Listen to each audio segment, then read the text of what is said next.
So, if you follow my channel, you're probably familiar with my book of artifacts. And I've spent quite a few videos going through some of these, but I haven't gone through all of them.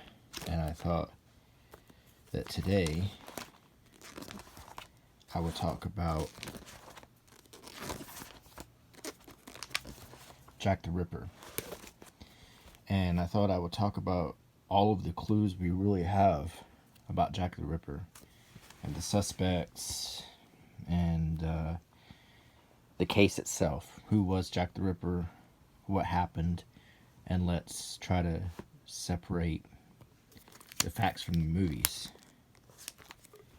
So, to begin this collection, I have pictures of the suspects, and I thought we'd go through these.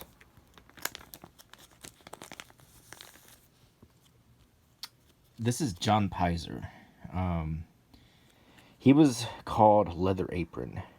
He was variously reported as kind of a thug, kind of a a rough man, maybe a pimp, who lived in Whitechapel at the time of the Jack the Ripper murders. He was linked to the crime because the second victim, where she was found, there was a leather apron, such as the kind that a cobbler would use, laying in a pan of water. As the back of the card says, John Pizer was a Polish Jew who worked in Whitechapel. Many locals suspected that he was the killer, and he became known as Leather Apron. He had previous convictions for stabbing, and police believed he was guilty of minor assaults on prostitutes. After the murders of Mary Ann Nichols and Annie Chapman, he was arrested in 1888, but he had alibis and was cleared.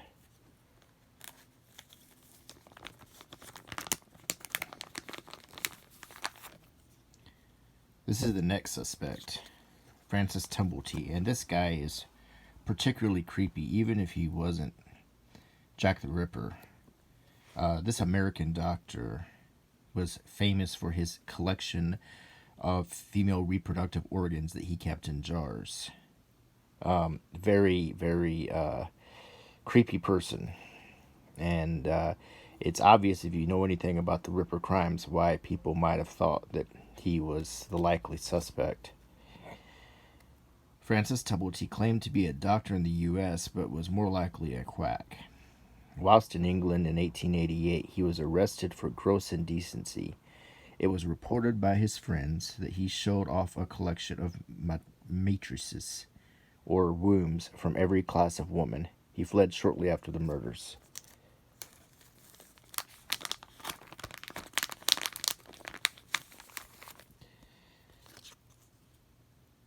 This next suspect, Severin Kozłowski, alias George Chapman, was Polish but settled in Whitechapel shortly before the murders, changing his name to Chapman. He poisoned 3 of his partners and was hanged in 1903. However, criminologists think it is unlikely that a mass murder would change his modus operandi. The one thing that linked George Chapman to Jack the Ripper was that while he was on the gallows, supposedly he said before he dropped down the chute that he was Jack and then the trapdoor opened. So I don't know how true that is. But also, I don't find him to be a very likely suspect because, as the card said, generally speaking, murderers don't change their MO that dramatically. Like poisoners will continue to poison, rippers will continue to rip.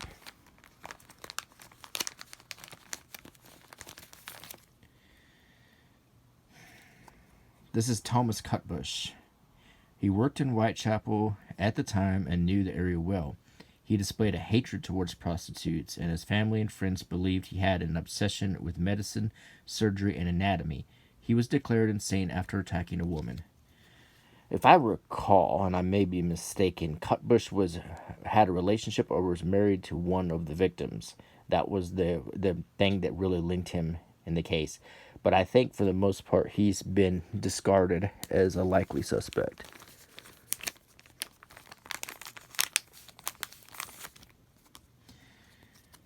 This is Montague John Druitt. Montague John Druitt was a barrister who worked as an assistant schoolmaster in London until his suicide by drowning in 1888. He'd been dismissed from his position that year for an unknown reason. His death shortly after the last murder led to speculation that he was a suspect, but experts now believe that the killer was local to Whitechapel, whereas Druitt lived miles away. Now, what they're not saying here is that his office was quite close to the Whitechapel area. At least one of the investigators at the time believed that he was the Ripper, and also believed and said that after his body was found in the Thames River, that the crimes were over. That the person that they had positively identified as the Ripper was dead. So there was a lot of belief at the time that this was Jack the Ripper, but today's Ripperologists have widely rejected that theory. However, the police might have known something that we don't know. This is Sir William Gall. Sir William Whitley Gall was a physician to Queen Victoria and became a suspect amid Masonic and royal conspiracy theories. However, as he was in his 70s and in failing health at the time of the murders, historians see him as an unlikely suspect. If you've seen the movie From Hell, and also I believe another movie called Murder by Decree, they both go with this theory that it was William Gall committing the murders.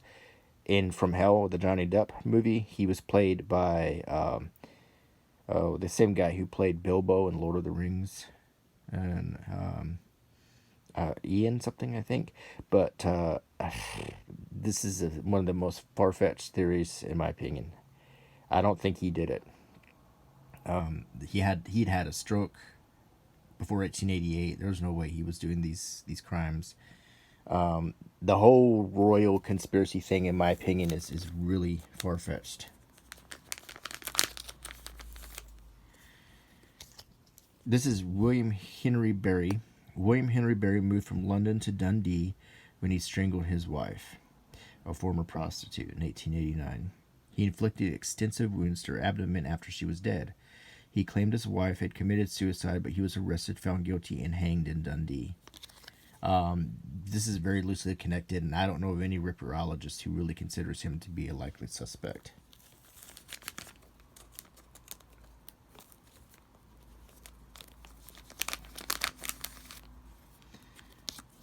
This is James Maybrick. In a diary of dubious provenance, Liverpool cotton merchant James Maybrick writes, "I give my name that all know of me, so history do tell what love can do to a gentleman born. Yours truly, Jack the Ripper." If that's the only thing linking him, then it was. I mean, people write silly things every day. You can ask any police officer, and when crimes are committed that are famous, as in they get into the news, hundreds, if not thousands, of people will call the police confessing to it. It's not unusual for people to want that sort of notoriety, and I don't think that that's nearly enough to suppose he was Jack the Ripper. This is Aaron Kosminski. Aaron Kosminski was a Jewish-Polish immigrant working as a barber in Whitechapel, and in 1891 he was institutionalized. Reports claimed he had abhorred women and had murderous tendencies. In 2014, author Russell Edwards claimed to have proved Kosminski's guilt using DNA from a shawl he believed to have been left at a murder scene. This is drawn because there was never a photograph taken of Kosminski. Now let me tell you a few things about him. When I was in London and I went to Whitechapel, and I went with a company of historians who did a much more serious Jack the Ripper tour than the sort that tourists go on, their belief was that Kosminski was the most likely killer. It was also written by at least one of the inspectors on the case, that they believed Kosminski was the one who did it. That there was a witness who identified Kosminski but refused to testify. And there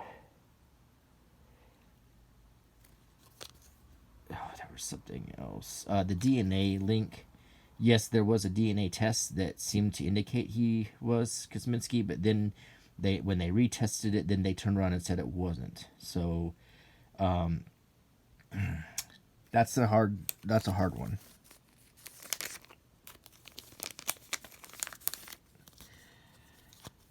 Michael Ostrog. Michael Ostrog was a Russian-born con man who claimed to be a surgeon in the Russian Navy. He was cited as a suspect in 1889, but researchers have failed to find evidence that he committed serious crimes. He's another one that is widely believed to be the Ripper. Now, out of these cards, there's a few prominent people missing that have been talked about as suspects, and I just want to quickly go through them. One is Charles Cross, also known as Charles Lechmere. He was the carter or the delivery person who originally found the first body of the Ripper crimes, Polly Nichols. And since he hauled meat, he was always covered in blood. He was also present or on his route where all of the other scenes of the crimes of the canonical 5 victims happened. Many people serious ripperologists these days believe it was Charles Cross who did it. And even the historian who gave me my tour of Whitechapel even acknowledged that Charles Cross was a likely suspect. Another less likely suspect is the artist Sickert. I think it's William Sickert. Patricia Cornwell argues that he was Jack the Ripper, but I don't believe there's anything other than he painted some creepy paintings that really make me believe he was Jack the Ripper. I kind of go along with that as the royal conspiracy. And speaking of the royal conspiracy, there's some people who believe that one of Queen Victoria's sons, Prince Albert Victor, was the killer, but I also find that very hard to believe. I discount a lot of these. There's also a theory that the author of Alice in Wonderland did it, and that he'd hidden codes in his books. I don't believe that either. So those are some of the other suspects that have been thrown around. And let's continue to go through the evidence. Here we have the police news.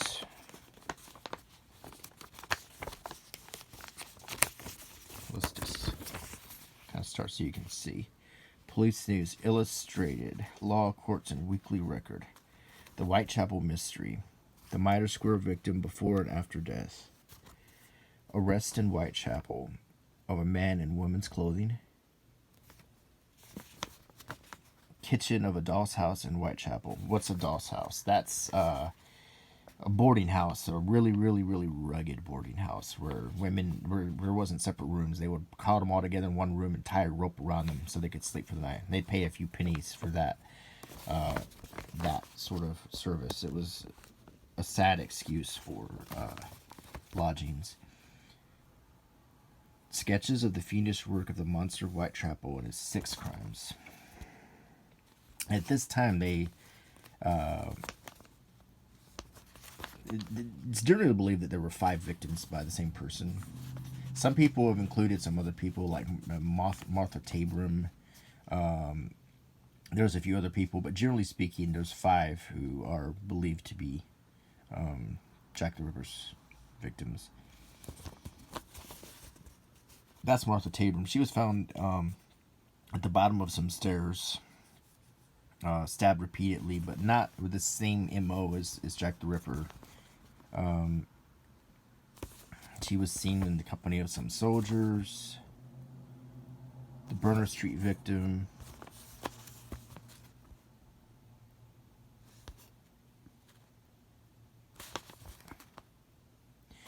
This is they had thought that she was an early victim, Emma Smith, I think, and she died later, but she was assaulted by more than one man, so I don't think that she's considered one of the canonical victims. So as you can see, this cover of the Police News is just showing a pictorial story of it. Here's some other covers of the Police News.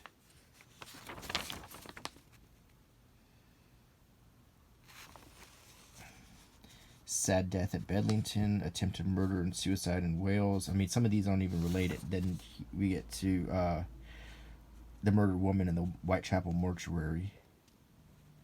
This is the one in Bucks Row, and that would be Polly Nichols. It was the one found in Bucks Row. It's not. There's no Bucks Row anymore. It's what is the name of it? It's a street now. But there's still some buildings that if you can match the photographs and exactly where her body was found. And these are other pictures of crimes. It's another cover of the Police News. The seventh horrible murder by the monster of East End.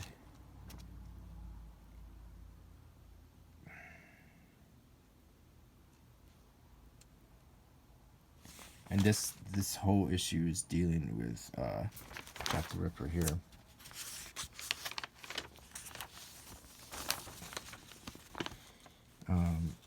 The Burner Street victim.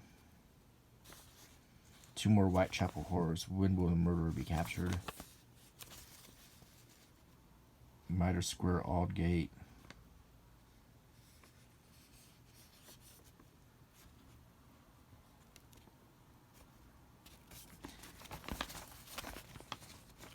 And portrait sketches of supposed Whitechapel monster and incidents in the case. So this was a sketch made by a witness who,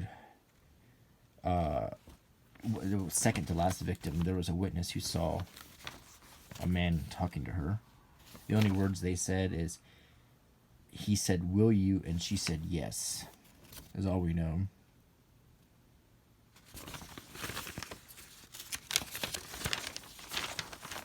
No Police News. Incidents relating to the East End murders. They've got dogs sniffing. You can see how big a deal this was in the 1880s. I mean, this was a big deal.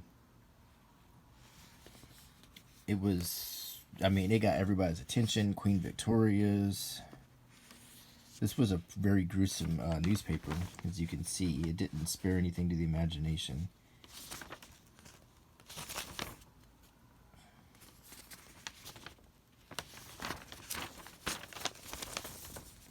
The fourth and most horrible murder in Whitechapel.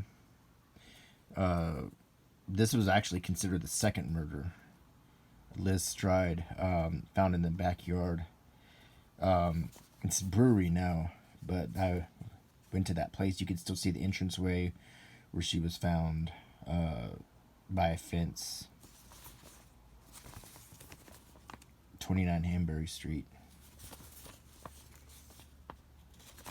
So those are, that just should give you an idea of the newspaper coverage of Jack the Ripper murders at the time. So the takeaways from what I showed you are that they hadn't decided on how many official victims there were. It was kind of all over the place. It was very much a case in progress. No one really knew what was going on. And like many things today, as time progressed and as researchers got on the scene, it's sort of, sketched out a truer story of everything.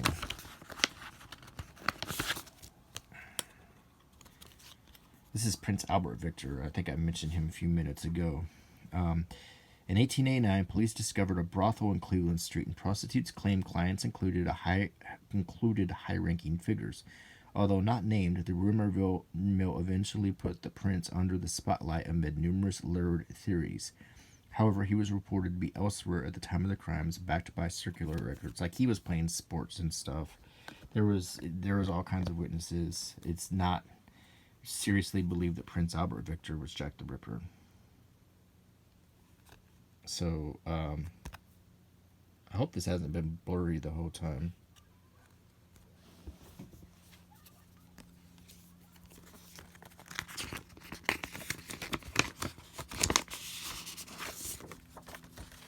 This says ghastly murder in the East End, dreadful mutilation of a woman, capture leather apron.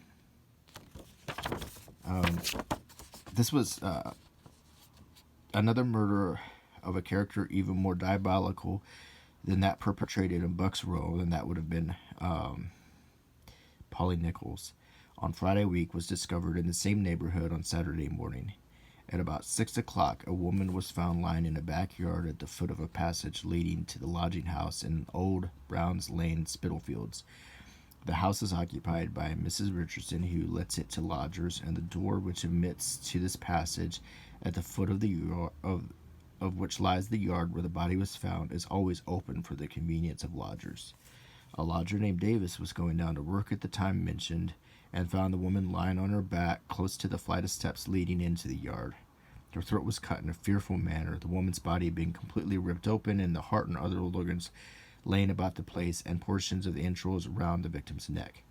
An excited crowd gathered in front of Miss Richardson's house, and also round the mortuary in Old Montague Street, whither the body was quickly conveyed. As the body lies in the rough coffin in which it had been placed in the mortuary, the same coffin in which the unfortunate Miss Nichols was first placed, it presents a fearful night. The body is that of a woman about 45 years old. The height is exactly 5 feet. The complexion is fair, with wavy brown hair. The eyes are blue, and 2 lower teeth have been knocked out. The nose is rather large and prominent. This was Liz Stride. And the description is pretty accurate. This is the one who was found in the location that's presently a brewery. This was the murder that also began the panic. When Polly Nichols was found, it was not treated as a cause for great concern, but when Liz Stride was found so similarly in the same place, then people, including Queen Victoria, started paying attention to this. This is called a broadside, I think. These were placed on for people who didn't have access to newspapers, just to give them news. Police notice to the occupier. On the mornings of Friday, 31st August, Saturday, 8th, and Sunday, 30th September 1888, women were murdered in or near Whitechapel, supposed by someone residing in the immediate neighborhood. Should you know of any person to whom suspicion is attached, you are earnestly requested to communicate at once with the nearest police station.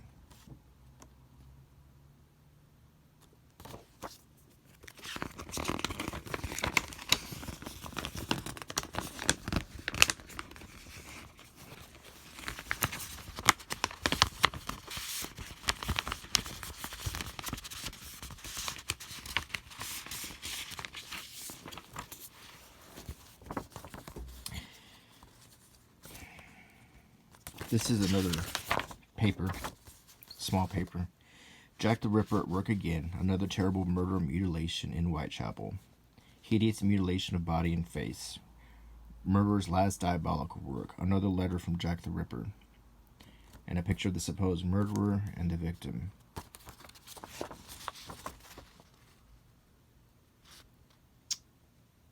And here is a poem about it at first. Calling for the rent, horrible scene. This is the victim, Mary Kelly, who was definitely the most severely mutilated of all of them. The victim, Mary Jane Kelly, between 26 and 28 years of age, which would make her the youngest, was seen between 8:30 past this morning going for milk. After 8:30, no sound was heard from the house in which she lived.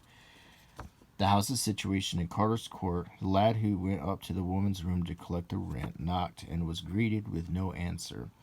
Pushing the door open, a horrible sight met his gaze. The woman's body was found lying on the bed. The room was a small one. Horrible to relate, the head was absolutely severed from the body. The head was loose. The arm was cut off the body and laid on the woman's bosom. The flesh was cut from the face. So terrible is the disfigurement that it is impossible to recognize the woman. Only in outward shape does she bear any resemblance to a human being. Just a terrible, terrible description there, along with some very macabre Victorian era responses in the form of poetry and verse. And I can read some stanzas of it here. Eyre, the miser. The East End part of London is in a state of great alarm. Though the murders have been done on those who have done no harm, poor unfortunate females who led a poor and wretched life, how sad to tell how victims fell to some cruel monster's knife. 4 defenseless females, murdered day after day, Whoever he be, he must not go free. They should kill him the very same way. In the neighborhood of Whitechapel, some fiend in human form, bent on crimes so evil, to his murderous work has gone, destroying the life of a woman in such a demon way, we can conceive it is to believe it was done in the light of day. The women have been murdered, not for the sake of gain. They were destitute and fallen, suffering poverty and pain. Their bowels were ripped open. What a terrible death to die, so cruel to behold. They lay dead and cold, neath the dawn of the morning sky. From each one blood was streaming. When their bodies they were found, each eye in death was gleaming. Their lips gave forth no sound. They must have all been murdered by the one same cowardly hand. Such barbarous crimes in our times have never disgraced the land. London was in commotion when the first crimes had been done. Though none could tell the motive, it was followed by another one. Then quickly came another, till the victims they were four. Night and day on the stones they lay, murdered the self same war. A interesting side note here, what they did towards the end of the investigation, they would photograph the eyeballs of the victims in the belief that maybe the somehow they could find the face of the killer, maybe if technology improved. They did that quite a bit. It's a lot of documents here. So let's take a look. This is a map.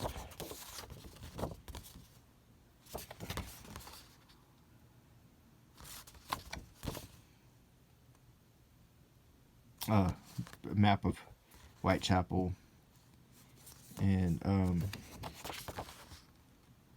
city boundary line, route to Ghoston Street, site where apron was found.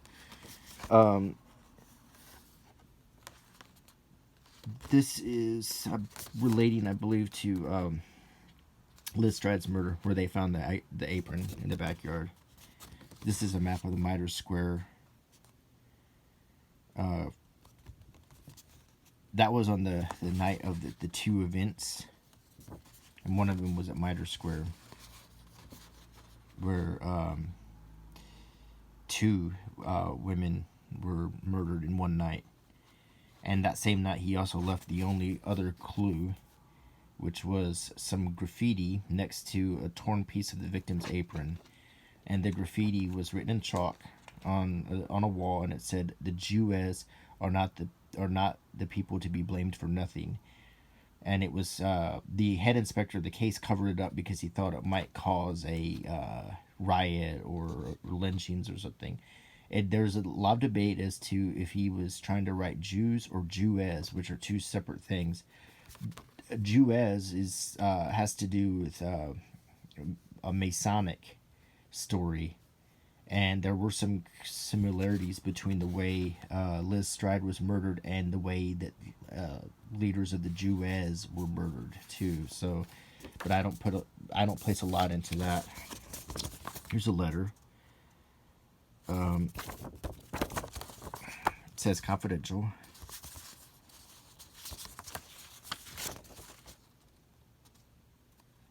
And this is a police report, and I'm going to try to get to some portions. But it begins to talk about the different murders. Number 1, 31st August 1888. Marianne Nichols at Bucks Row. She's been found with a throat cut with slight stomach mutilation. Number 2, 8th September 1888.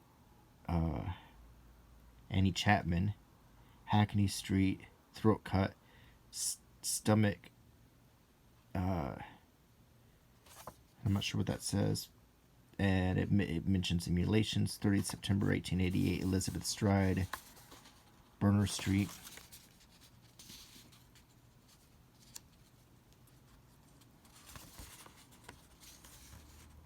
And it just goes on discussing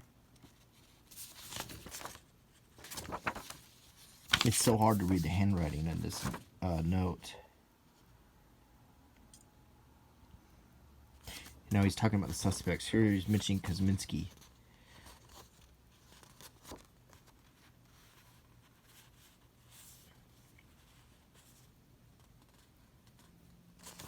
So this is the letter mentioning Michael Ostrog. We talked about Montague Druitt. So Montague Druitt was number 1 suspect. Kosminski was number 2. Ostrog was number 3.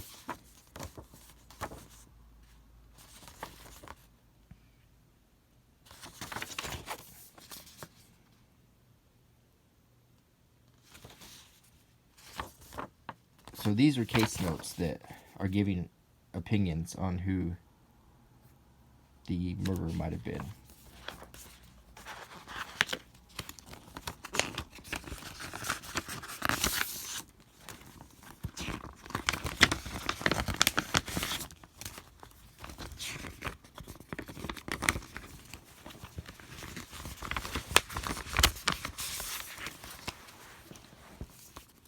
Okay, so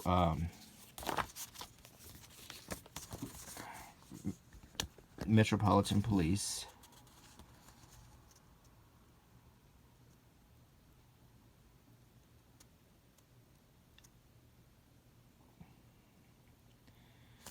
"31st of August, this is the murder of Polly Nichols, and this is the police report.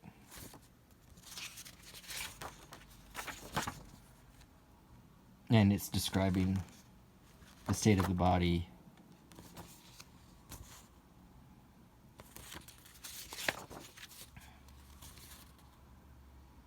These are all police reports. This is not dated.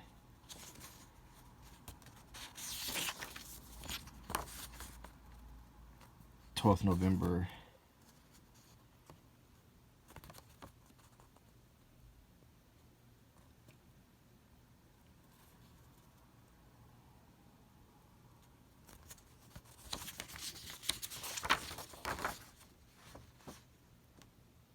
12th. A description of the suspect.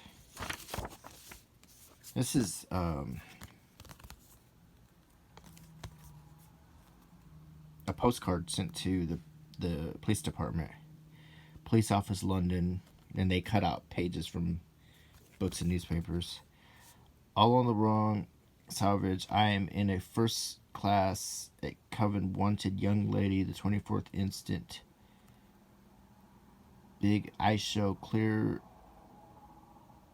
Glasscock and Govern and Pollock shields of 16 English horror. Ladies and gentlemen, the Lord will do his guaranteed work by Soucher, 300 pieces required. No clue." I'm not exactly sure, but this was probably a hack letter. Here's another postcard to Central News Office, either written in blood or red ink. "I wasn't codding, dear.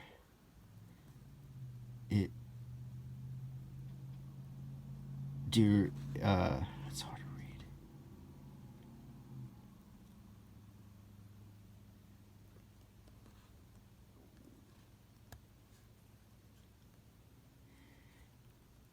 But this is not, I think this was a follow-up of the Dear Boss letter. And I think we're going to come across that one. This is a letter,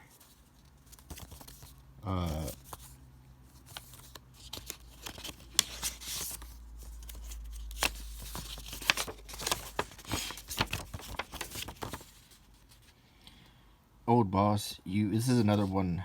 It looks like the same handwriting. And he calls it, and he always says boss. "Oh, boss, you was right. It was the left kidney. I was going to operate again close to your..."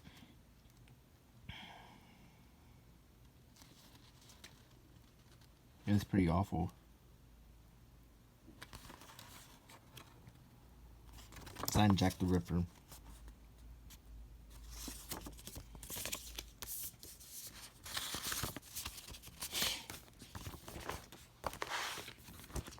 This is the famous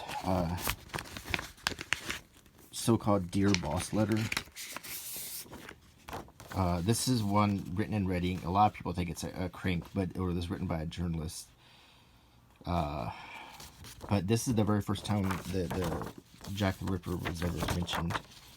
It says, "Dear Boss, I keep on hearing the police have caught me, but they won't fix me just yet. I have laughed when they look to clues and talk about being on the right track. That joke about leather apron gave me real fits. I am down on whores, and I shan't quit ripping them till I do get buckled. Grand work the last job was. I gave the body no time to squeal. How can they catch me? I love my work and want to do it again. You will soon hear of me with my funny little games. Saved some of the proper red stuff in a ginger beer bottle over the last job to write with, but it got thick like glue and I can't use it. Red ink is fit enough, I hope, haha. The next job I do, I shall clip the ladies' ears off and send to police officers just for jollies. Wouldn't you? Keep the letter back till I do a bit more work, then give it out straight. My knife's so nice and sharp, I want to get to work right away if I get a chance. Good luck. Yours truly, Jack the Ripper." Don't mind one giving the trade's name. So that's the Dear Boss letter. And as you can see, it's pretty sick. This is the From Hell letter.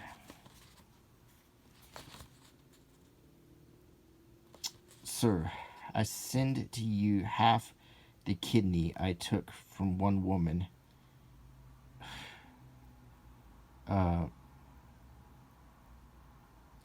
He ate part of it.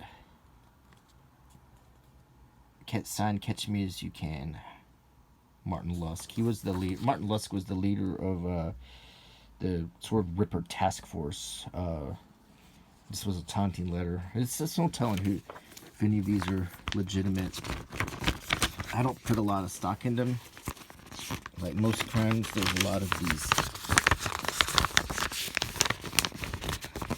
red herrings.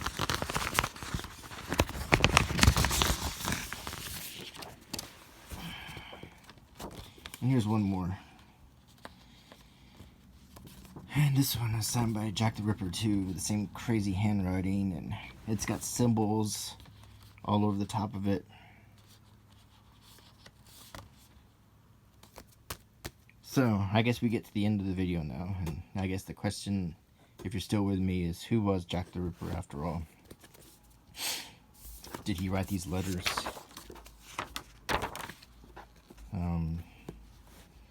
Did he commit just those 5 murders, or did he commit all of them, or was it different people? Was it multiple people? Who was he? Is he one of the suspects we looked at? Or is it someone who has never been considered? So,